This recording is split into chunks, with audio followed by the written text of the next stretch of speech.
Assalamualaikum warahmatullahi wabarakatuh. Selamat malam kepada Bapak Jenur Eko Prasetyo, selaku dosen mata kuliah Analisis Laporan Keuangan. Dan selamat malam juga kepada teman-teman kelompok 6. Pertama-tama, izinkan kami memperkenalkan diri terlebih dahulu. Saya Akbar Ismaramanda dengan NIM 152.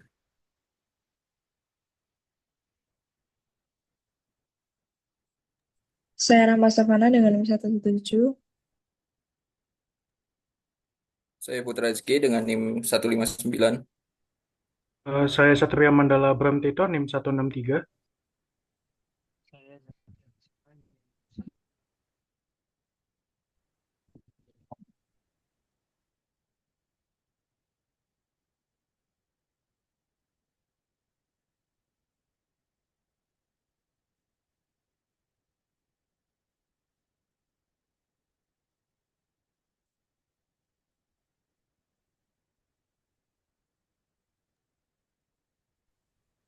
Oke, oke, lanjut. Untuk pembahasan kali ini adalah mengenai analisis aktivitas pendanaan, yang mana yang pertama itu ada analisis aktivitas pendanaan, klasifikasi liabilitas, analisis terhadap liabilitas dan leasing, analisis terhadap kewajiban dana pensiun, dan kontingen liability. Dimulai dari materi yang pertama dipaparkan oleh Zakia Pekina. Dipersilakan kepada Mas Zaki.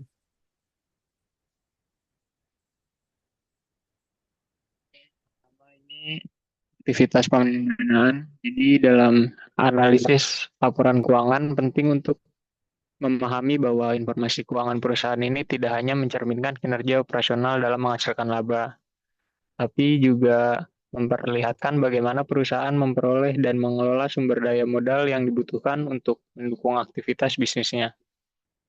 Salah satu aspek penting yang menjadi perhatian utama dalam menilai keberlanjutan usaha dan strategi keuangan perusahaan adalah aktivitas pendanaan atau financing activities.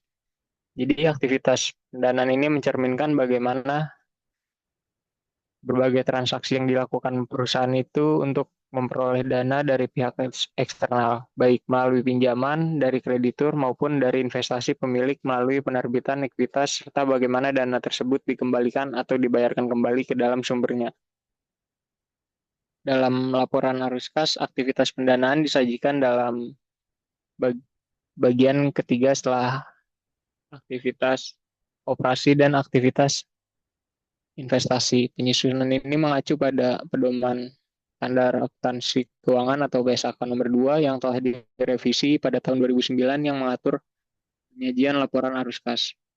Berdasarkan prinsip tersebut, aktivitas pendanaan meliputi berbagai transaksi seperti penerimaan kas dari penerbitan saham atau instrumen ekuitas lainnya, penerimaan kas dari pinjaman jangka pendek maupun jangka panjang, pembayaran dividen kepada pemegang saham, serta pelunasan atau pembayaran kembali atas pinjaman yang telah diterima.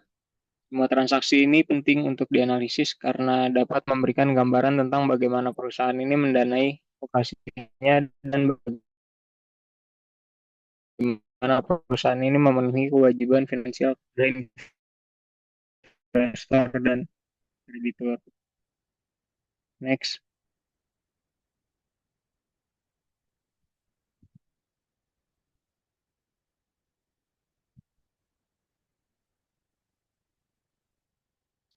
Tujuan dari analisis aktivitas pendanaan. Tujuan utama dari analisis aktivitas pendanaan adalah untuk menilai sejauh mana perusahaan mampu mengelola struktur permodalannya secara efisien dan berkelanjutan.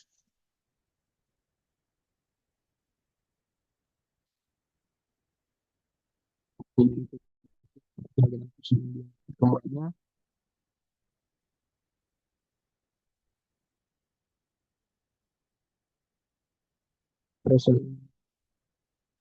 terhadap pinjaman yang bisa meningkatkan risiko finansial.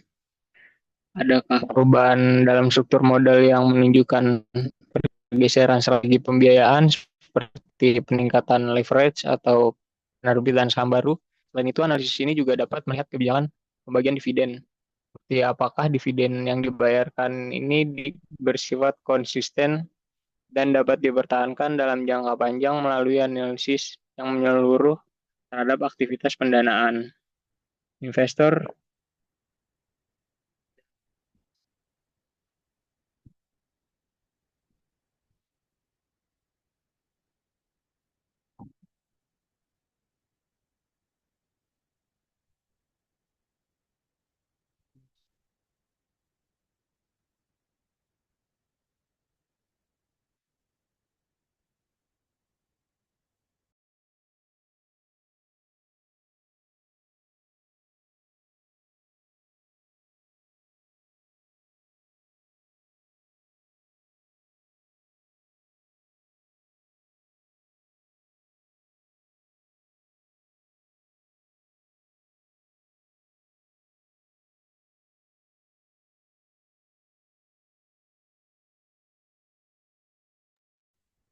Oke, selanjutnya itu ada materi klasifikasi liabilitas. Liabilitas adalah kewajiban baik bersifat individu maupun perusahaan sebagai hasil dari transaksi masa lalu yang mengharuskan mereka untuk mentransfer manfaat ekonomi seperti uang atau barang kepada pihak lain di masa depan. Nah, liabilitas ini itu terbagi menjadi tiga bagian. Yang pertama itu ada liabilitas jangka pendek, yang mana liabilitas ini itu harus dibayarkan dalam jangka waktu kurang dari 1 tahun dalam siklus operasi bisnis. Yang kedua itu ada liabilitas jangka panjang, yang mana jatuh temponya itu lebih dari 1 tahun. Dan yang terakhir itu ada liabilitas kontingensi, yang mana liabilitas kontingensi ini adalah kewajiban potensial yang mungkin muncul di masa depan sebagai akibat dari peristiwa di masa lalu. Kewajiban ini baru tercatat dalam laporan keuangan jika kemungkinan terjadinya cukup tinggi dan jumlahnya dapat diperkirakan secara wajar. Next.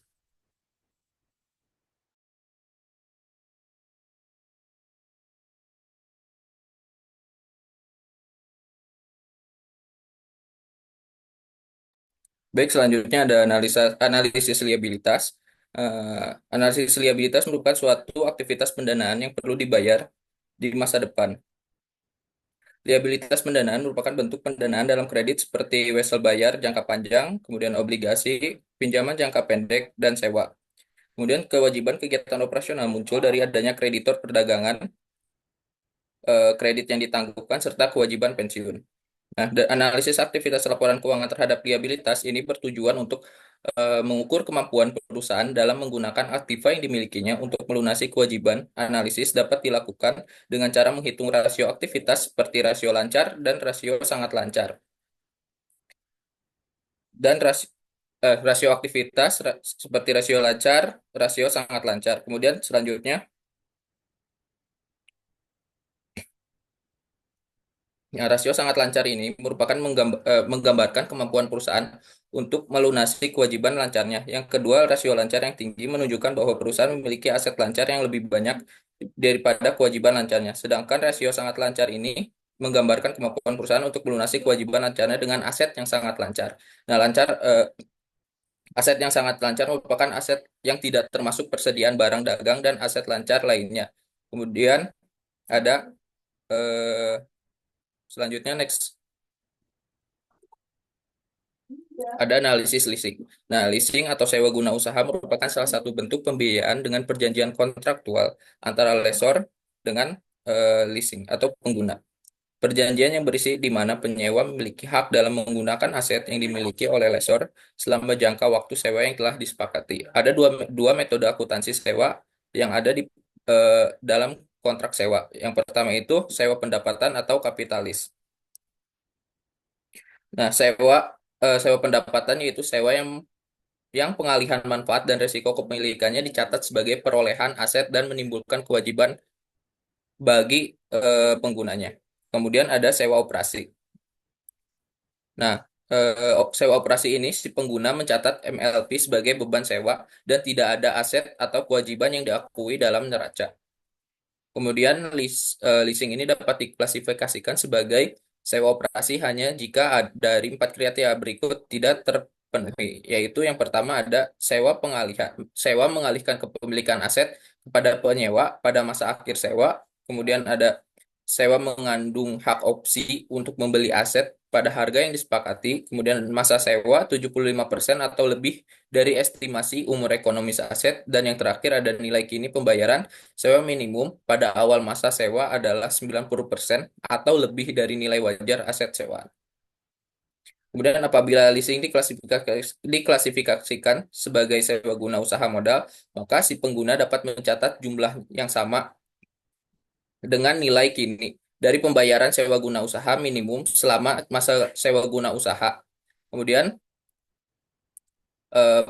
pada peraturan akuntansi si diharuskan bahwa si pengguna ini dapat mengungkapkannya pada CALK, yaitu pembayaran sewa minimum di masa depan secara terpisah untuk sewa modal dan sewa operasi pada masing-masing dari 5 tahun berikutnya dengan jumlah total berikutnya. Kemudian beban sewa untuk periode laporan laba rugi juga dilaporkan. Kemudian dampak laporan keuangan dari sewa operasi yaitu operasi list melihatkan kewajiban lebih rendah dari seharusnya dengan tidak ada penyajian dana sewa dalam neraca. Kemudian operating list menyajikan aset lebih rendah dari sebenarnya. Kemudian operating list menunda pengakuan beban dibandingkan kapitalis. Kemudian operasi list menyajikan kewajiban lancar lebih rendah dari seharusnya dengan tidak menyajikan porsi pembayaran pokok yang jatuh tempo dalam waktu 1 tahun dalam neraca. Kemudian yang terakhir adalah operasi list memasukkan bunga ke dalam beban bunga.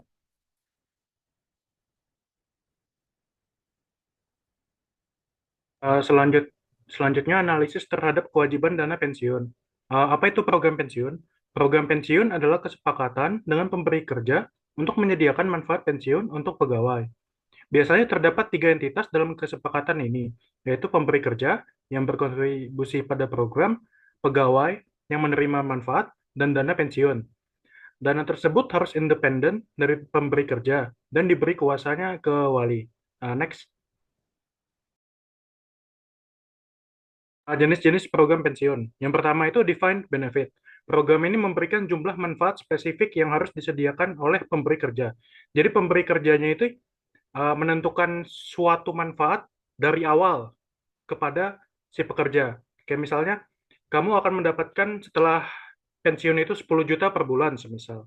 Nah, itu harus dipastikan itu terus terjadi. Nah, sementara defined contribution, itu program ini hanya memberikan jumlah spesifik pada kontribusi yang harus diberikan oleh pemberi kerja pada dana pensiun.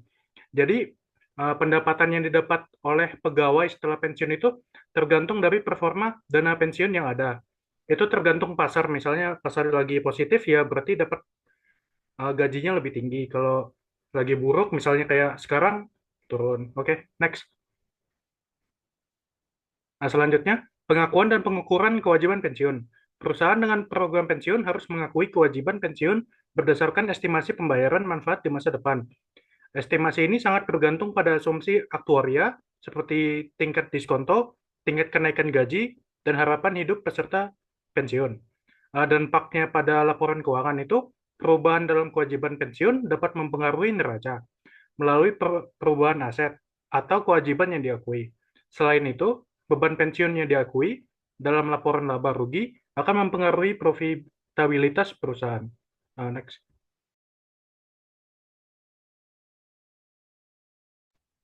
Selanjutnya adalah contingent liability. Kewajiban contingent liability sendiri itu merupakan kewajiban yang mungkin timbul akibat peristiwa masa lalu yang keberadaannya tergantung pada terjadinya atau tidak terjadinya peristiwa di masa depan. Seperti contohnya tuntutan hukum yang sedang berlangsung, garansi produk, atau potensi pengembalian pajak.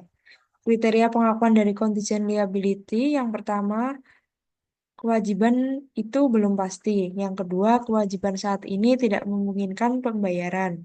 Yang ketiga, estimasi kewajiban tidak dapat dilakukan secara andal. Next. Pengukuran contingent liability ada dua, yaitu pengukuran liabilitas kontingensi harus mencerminkan estimasi terbaik dari pengeluaran yang diperlukan untuk menyelesaikan kewajiban, dan juga estimasi ini harus didasarkan pada informasi yang relevan, termasuk diskusi dengan ahli dan data historis. Penyajian contingent liability, yang pertama, liabilitas kontingensi harus diungkapkan dalam catatan laporan keuangan jika kemungkinan terjadinya lebih dari 50%. Jika kemungkinan terjadinya rendah, tidak perlu diungkapkan. Baik, sekian presentasi dari kelompok kami. Kami akhiri. Wassalamualaikum warahmatullahi wabarakatuh.